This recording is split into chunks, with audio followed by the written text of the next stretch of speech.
अरे पूनम, अरे जरा पानी पिला देना। लाई। उमेश आकर बैठ जाता है और अपने गमछे से अपना मुंह पोंछना शुरू कर देता है और पूनम तभी पानी ले आती है।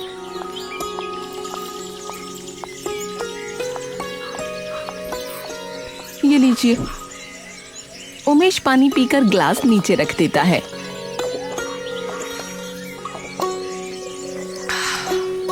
और बताइए कैसी चल रही है नए ट्रैक्टर से खेती? अरे चल तो खेती बढ़िया रही है, बस एक बार कटाई हो जाए, पैसे आते ही सबसे पहले बैंक का कर्ज उतारूंगा ताकि हमारे जमीन के कागज हमें वापस मिल जाए बस।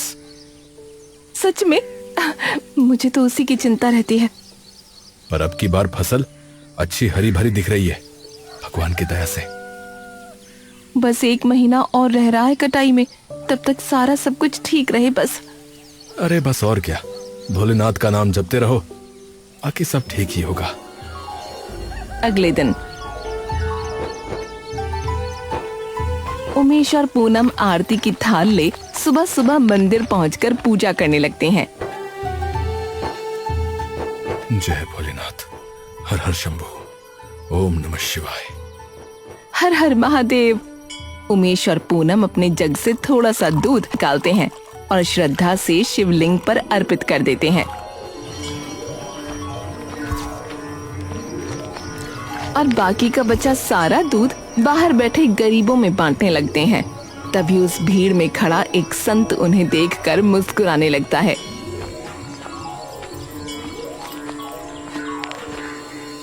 बस बच्चा, मैं तो यूं ही विश्राम करने के लिए बैठा हूं।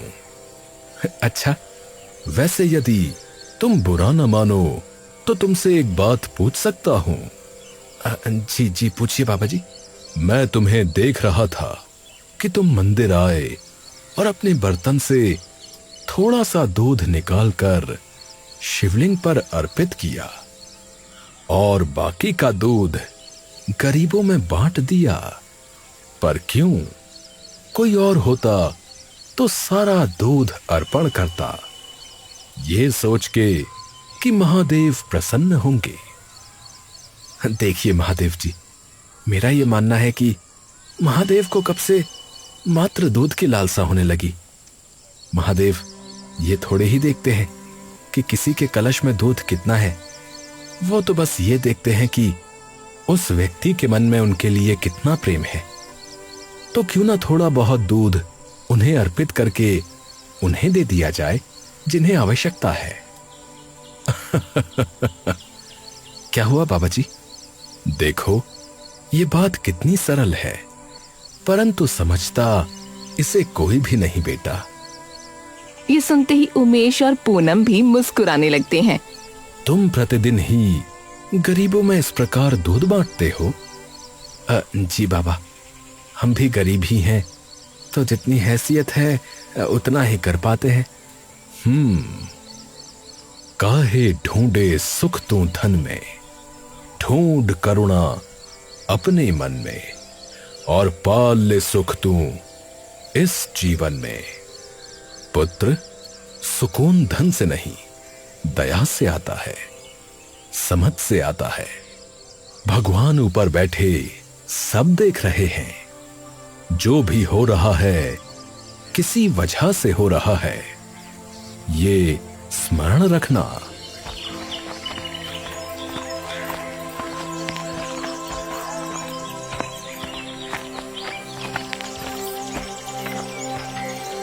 एक महीने बाद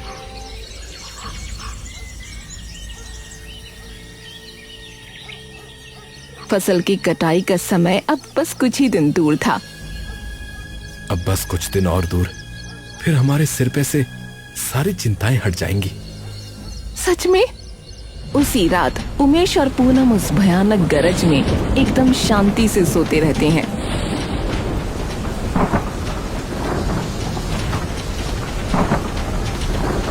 और जैसे ही वो अगली सुबह जागते हैं,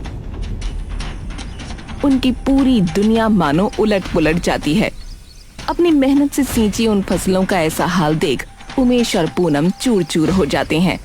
उमेश जी, ये क्या हो गया? उमेश अपनी फसलों का हाल देख एकदम सुन्न पड़ जाता है। अरे अरे नहीं नहीं नहीं नहीं, अरे भोलेनाथ भोलेनाथ, आप ऐसा नहीं कर सकते, नहीं नहीं नहीं नहीं। उमेश और पूनम काफी देर तक यूं ही बैठे रोते रहते हैं, फिर वापस अपने घर आ जाते हैं।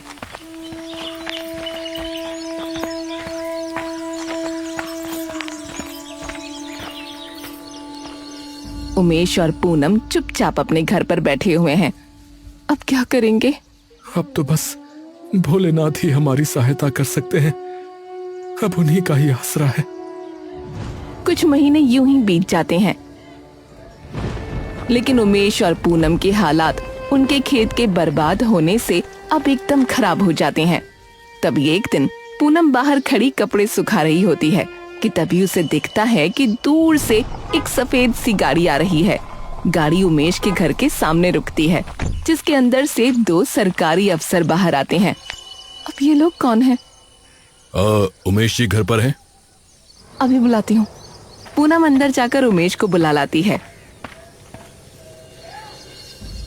उमेश जी, हम बैंक से आए हैं। पिछले 2 महीने से हम आपको कई नोटिस भेज चुके हैं ट्रैक्टर की किश्त के, पर आपने किसी का कोई जवाब नहीं दिया। पिछले 3 महीनों से ट्रैक्टर की कोई किश्त नहीं गई है, इसलिए बैंक ने आपका ट्रैक्टर सीज करने का ऑर्डर दिया है। उमेश हाथ जोड़ लेता है। साहब, फसल बर्बाद हो गई थी, बस थोड़ा वक्त और दे दीजिए, मैं सारा पैसा चुका दूंगा। देखिए, हम मजबूर हैं, नियम यही है। मैकेनिक ट्रैक्टर पर रस्सी बांधता है और इंजन स्टार्ट करता है। ट्रैक्टर धीरे धीरे आगे बढ़ने लगता है। अगर बाकी पैसा भी नहीं चुकाया तो जो जमीन आपने गिरवी रखी थी ट्रैक्टर की डाउन पेमेंट के लिए, वो भी बैंक की हो जाएगी। ये सुनते ही उमेश जमीन पर बैठ जाता है और देखते ही देखते उमेश और पूनम की नजरों के सामने से ट्रैक्टर दूर चला जाता है। हे भगवान, ऐसा क्या पाप कर दिया हमने? उमेश का हाल इतना बुरा होता है कि अब उसकी जुबान से एक शब्द भी नहीं निकलता। अगले दिन तभी पूनम आकर उमेश को जगाने लगती है। उठिए, जल चढ़ाने जाना है। तुम चली जाओ, मैं नहीं जा रहा। ऐसा क्यों कह रहे हैं? सब ठीक हो जाएगा, हार मानने से क्या होगा? भरोसा करने से भी क्या हुआ? मैं कहती हूँ उठिए, यहाँ अकेले लेटे लेटे दिमाग खराब हो जाएगा आपका। उमेश जबरदस्ती उठकर तैयार हो जाता है और पूनम के साथ मंदिर चला जाता है। क्यों? आखिर क्यों किया आपने ऐसा? उमेश और पूनम पूजा करके बाहर आ जाते हैं और रोज की तरह गरीबों में दूध बांटने लगते हैं। हमें ये करना बंद करना होगा, अब हमारे पास इतने पैसे नहीं हैं। ऐसा मत बोलिए। तभी एक बार फिर से वो संत वहां आ जाते हैं। आज कुछ उदास लग रहे हो। उमेश और पूनम उनकी ओर देखते हैं। नमस्कार बाबा जी। आयुष्मान भव। क्या हुआ? बाबा, मेरा एक सवाल है आपसे आज। पूछो। आपने कहा था कि भगवान सब देखते हैं, तो मुझे एक बात बताइए कि वो अगर ये देख रहे थे कि मैंने कितनी मेहनत की थी अपने खेत पे, कभी किसी का बुरा नहीं किया, मेरे से जो भी बन पड़ा उसी से मैंने गरीबों की सहायता की, सब सही था, फिर क्यों उन्होंने हमसे सब कुछ छीन लिया हमारा? और तुम्हें लग रहा है कि ये कहानी का अंत है? अब बचा ही क्या है बाबा? मैंने ये भी कहा था कि जो होता है किसी वजह से होता है। कंधे भी भगवान उसी के मजबूत करते हैं जिस पे जिम्मेदारियां बड़ी देनी होती हैं। अगर ये नहीं मिला तो क्या पता इससे कुछ बड़ा मिलना हो। कब मिलेगा बाबा? जब सब कुछ चला जाएगा तब? नहीं नहीं बेटा, जब वक्त सही आएगा। याद रखो, जो कुछ हो रहा है किसी वजह से ही हो रहा है। बस इतना कहकर वो बाबा वहां से चला जाता है। खेत चल के देख लेते हैं एक बार। अरे क्या करेंगे जाकर? देख तो लेते हैं, दोबारा से शुरू तो करना ही पड़ेगा ना। कुछ महीनों में ये जमीन भी चली जाएगी हाथों से, तो क्या ही फायदा। अब आप एक बार चलिए तो सही, ऐसे निराश होने से क्या ही होगा।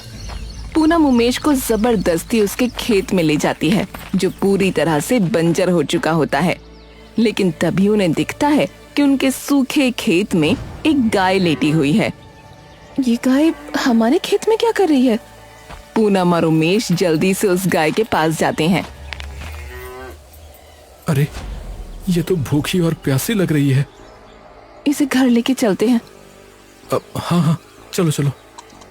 उमेश और पूनम किसी तरह उस गाय को अपने घर ले जाते हैं जहां वो उसकी अच्छी देखभाल करते हैं।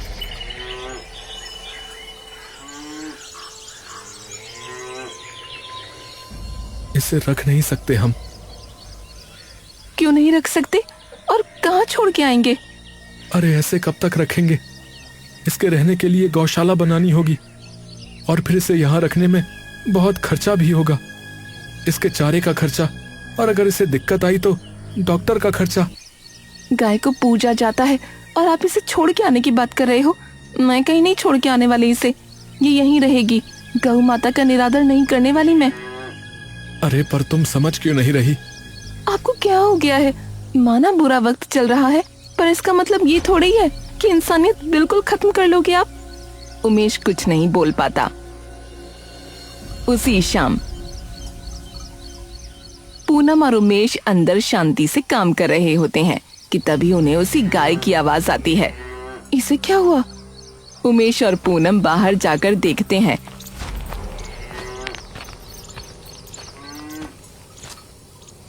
गाय जोर जोर से आवाज कर रही होती है। अरे दूध निकालने का टाइम हो रखा होगा इसका, इसलिए आवाज कर रही है। पूनम अंदर से एक बाल्टी ले आती है और दूध निकालने लगती है, लेकिन देखते ही देखते एक बाल्टी पूरी भर जाती है। अरे ये तो अभी और दूध देगी। क्या? चलो मैं एक और बाल्टी लाता हूँ अंदर से। उमेश अंदर से एक और बाल्टी ले आता है, लेकिन गाय के दूध से वो बाल्टी भी पूरी तरह भर जाती है। ये क्या है? ये तो रुक ही नहीं रही। क्या अभी और दूध देगी क्या ये? हाँ, देखते ही देखते उनके घर की सारी बाल्टियां और कुछ बर्तन दूध से भर जाते हैं।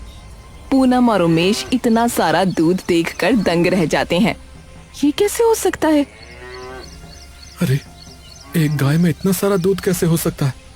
ये इतना कैसे दूध दे सकती है? तभी वो गाय उनकी ओर देखती है और उमेश और पूनम जैसे ही उसकी आंखों में देखते हैं, उन्हें उस गाय की आंखों में उस बाबा का प्रतिबिंब दिखाई देता है। मैंने कहा था ना, कंधे भी भगवान उसी के मजबूत करता है जिस पर जिम्मेदारियां बड़ी देनी होती हैं। अगर ये नहीं मिला तो क्या पता इससे बड़ा कुछ मिलना हो।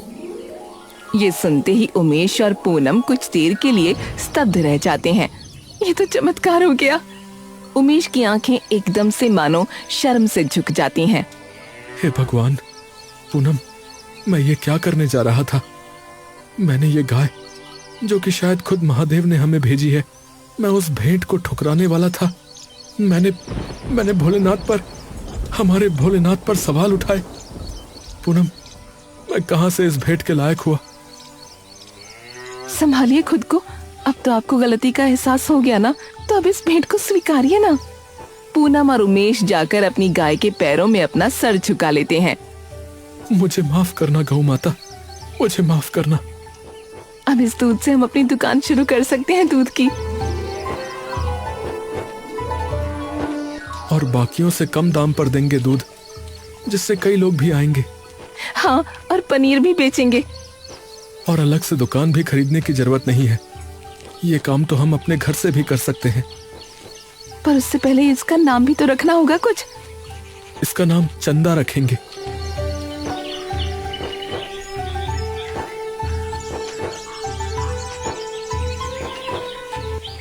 दिनों में पूनम और उमेश अपनी डेयरी खोल लेते हैं।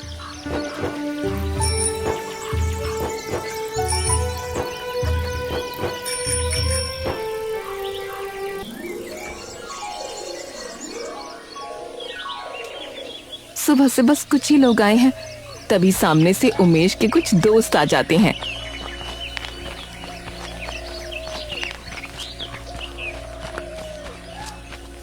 अरे उमेश भाई, अरे कैसे चल रही है नई दुकान है? अरे बस भाई, पहले दिन तो कहाँ ही ग्राहकी होती है, पर तुम लोग आए हो तो कुछ लेके तो जाना ही पड़ेगा। अरे चलो कोई नहीं भैया, तेरा भी फायदा करवा देते हैं। 2 किलो दूध कर दिए भैया। और मेरा पनीर कर दियो भैया, 1 किलो है। ला फिर मेरा भी कर ही दे भाई, 1 किलो दूध। सुबह नहीं लाना पड़ेगा उठ के अलग से। उमेश उन सभी को उनका दूध देकर सारे पैसे बता देता है। क्या बात कर रहा भाई, इतना सस्ता? हाँ भाई साहब, ताकि कोई भी खरीद सके, वो भी जिसके पास पैसा कम हो। भाई तुम्हारा नुकसान नहीं हो रहा है? पूनम और उमेश एक दूसरे की ओर देखकर मुस्कुराने लगते हैं। काहे ढूंढे सुख तू धन में, ढूंढ करुणा अपने मन में, और देख तू सुख आते जीवन में। अरे वाह वाह वाह भैया, अरे कवि हो गए हो, क्या खूब बात कही है भाई। तुम्हारी दया भावना ने, सच कह रहा हूं यार, मेरा मन तो जीत लिया। चलो भाई, इतने खुश हो तो अपने आसपास या जान पहचान वालों को भी बता देना। अरे वो तो हम बता ही देंगे भैया, लेकिन तुम देखना रोज खुद ही भीड़ बढ़ती जाएगी यहाँ। अरे यार, तुम्हारे मुंह में घी शक्कर।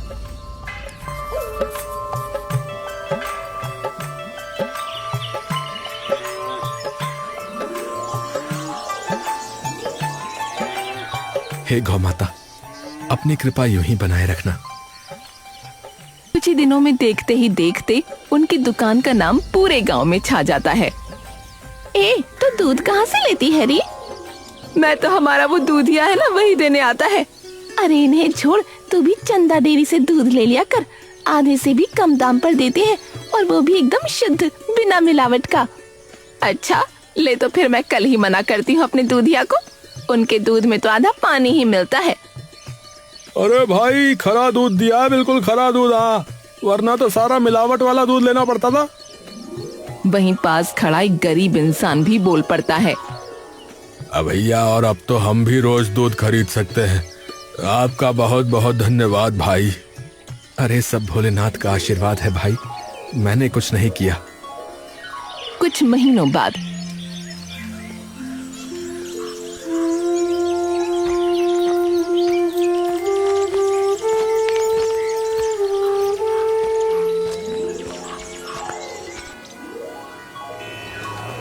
बैंक कर्मचारी उन्हें उनके खेत के कागज वापस दे देता है।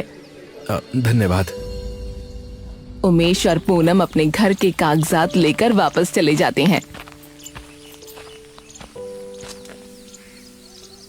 कुछ वक्त तक सब यूं ही कुशल मंगल चलता रहता है, और पूनम और उमेश गांव में अपनी एक और दुकान अलग से भी शुरू कर देते हैं। लेकिन दूसरी ओर गांव के दूसरे दूधिया का धंधा पूरी तरह से चौपट हो चुका होता है। अरे दिमाग खराब कर रखा है इन लोगों ने, हैं? आज तो एक भी इंसान नहीं आया दुकान पे, सारा दूध यूं का यूं रखा है। अब तो जाकर देखना ही पड़ेगा कि माजरा क्या है, ये कैसे इतना सस्ता दूध बेच रहे हैं। कल सुबह सुबह जाता हूँ देखने।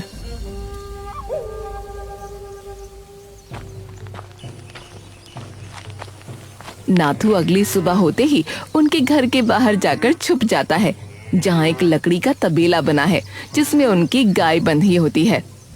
अबे यार, यहाँ तो बस एक ही गाय है, और तो कुछ दिख भी नहीं रहा। तभी उसे दिखता है कि अंदर से पूनम और उमेश बहुत सारी बाल्टियां लिए आ रहे हैं।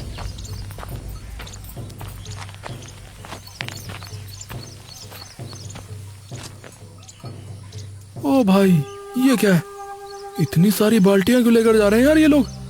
वो भी एक गाय के लिए? इतना दूध देती है क्या? और जैसे ही नाथू देखता है, उस एक गाय के दूध से ही वो सारी बाल्टियां भर जाती हैं, तो कुछ देर के लिए वो निशब्द रह जाता है। हाँ? चमत्कार! अरे भैया, ये तो चमत्कार है।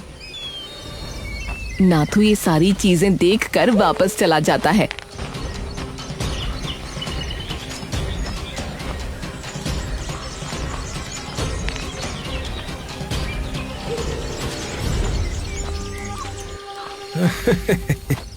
अब समझ गया कि क्या करना है।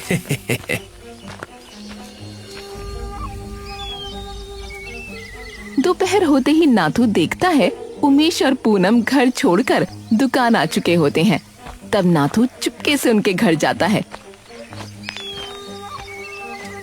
जहां उनकी गाय बाहर बैठी होती है। नाथू इधर उधर देखकर उसे अपने साथ ले जाता है।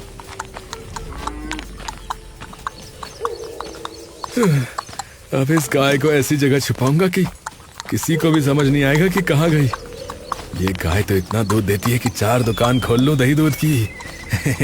अब तो पैसों की बरसात होगी, अब तो पैसा ही पैसा होगा।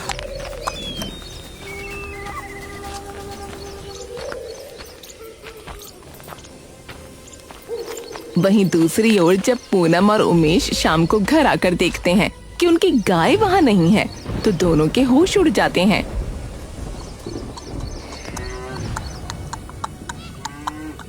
हे भगवान, चंदा कहाँ गई? उमेश दौड़कर इधर उधर देखता है, लेकिन उसे वो कहीं नजर नहीं आती। अरे कहाँ गई? एक बार थोड़ा दूर जाकर देखते हैं। उमेश और पूनम दौड़ते हुए हर जगह गाय को ढूंढने लगते हैं, लेकिन उन्हें वो कहीं नहीं दिखती।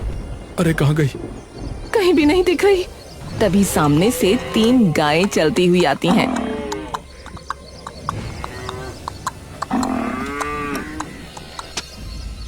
इनमें तो नहीं है। नहीं, इसमें से तो कोई नहीं है। ये तो यूं ही गलियों सड़कों पे घूमने वाली गाय हैं। तभी उमेश के चेहरे पर अनोखी सी मुस्कान आ जाती है। क्या हुआ? आप ऐसी परेशानी में मुस्कुरा क्यों रहे हैं? अरे इसलिए मुस्कुरा रहा हूँ क्योंकि जिस काम के लिए महादेव ने चंदा को हमारे पास भेजा था, वो उद्देश्य पूरा हो गया। हाँ। उमेश एकदम से खुशी से पूनम की ओर देखता है। महादेव ने चंदा को इसीलिए ही हमारे पास भेजा था ताकि वो हमें बचा सके। अब जब वो उद्देश्य पूरा हो गया तो वो भी गई। पर अब हम क्या करेंगे? जवाब सामने ही है। हम जब भी बाहर निकलते हैं तो कितनी ही गायें भूखी प्यासी सड़कों पर गलियों में घूम रही होती हैं कि शायद उन्हें कोई रोटी ही दे दे। तो अगर हम उन सभी गायों को अपने साथ ले आएं तो उन्हें बसेरा मिल जाएगा और हमारा काम भी वैसा ही चलता रहेगा, है कि नहीं? हाँ, ये सही कहा आपने। शायद चंदा गई ही इसलिए ताकि हम इन गायों की मदद कर सकें। हाँ, और याद है उन बाबा जी ने क्या कहा था कि जो कुछ हो रहा है वो किसी वजह से ही हो रहा है। उमेश और पूनम उन गायों को लेकर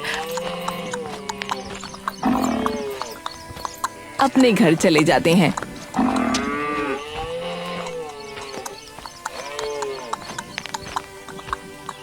वहीं दूसरी ओर जब नाथू चंदा को ले जा रहा होता है, तभी अचानक चंदा भाग जाती है। अरे अरे अरे अरे छूट के कहाँ भाग रही है? अरे कहाँ जा रही है? नाथू उसके पीछे खूब भागने की कोशिश करता है, लेकिन वो उसकी नजरों से देखते ही देखते दूर चली जाती है। कुछ दिनों बाद कुंठा गांव के वृंदा और पारस तंग मन से जंगल से लकड़ी लेने जा रहे होते हैं।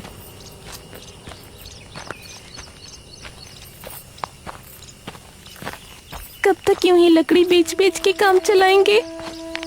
और कोई चारा भी तो नहीं है। सारी जमीन और घर तो भैया ने हड़प लिया। कोई नहीं, भोलेनाथ सब सही करेंगे। बिल्कुल, हमें बस अपना मन साफ रखना है। पारस और वृंदा जैसे जंगल में पहुंचते हैं, वो देखते हैं कि तालाब के पास एक कमजोर सी गाय लेटी है। ओहो, मुझे तो लगता है कि कई दिनों से शायद कुछ खाया पिया नहीं है इसने। चलो इसे घर ले चलते हैं, वहाँ हम ध्यान रखेंगे इसका। पारस और वृंदा भी उसे घर ले जाते हैं और चंदा उन दोनों की तरफ देखने लगती है। लगभग 1 साल में उमेश और पूनम अपनी एक गौशाला बना लेते हैं, जिसमें वो कई सारी गायों को इकट्ठा कर उनकी रोज सेवा करते हैं। वहीं दूसरी ओर चंदा के आने से खुशहाली छा जाती है और आखिर में उन्हें भी अपनी सच्ची श्रद्धा और सच्चे मन की वजह से खूब तरक्की मिल जाती है। क्योंकि चंदा हमेशा उसी के पास ठहरती है जिसका मन सच्चा और साफ होता है।